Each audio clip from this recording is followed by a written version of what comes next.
Anyone who's been in downtown Savannah when it rains knows flooding is a big problem. When it rains, it pours there, that's for sure. The city is about to start a big project meant to provide a lot of relief, I should say, to some of the drivers. And WJCL's Rob Macko is working for you to find out how that project will help.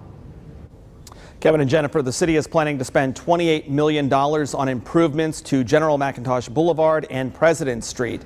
Now, we see problems down there caused by heavy rains and the high tide. This is what General McIntosh Boulevard looked like around lunchtime today. The road was flooded out. Crews shut down the westbound lanes and had only one eastbound lane open. Now, the improvements will stretch from General McIntosh near the Marriott Hotel to President Street just before the railroad tracks near Truman Parkway. Crews will raise the streets above the floodplain and do utility work. It's meant to improve traffic and keep the streets from flooding. Drivers say flooding definitely a problem. Pretty much you just hydroplane right across the street when it's flooded out whenever it rains, you know. It's pain, real pain.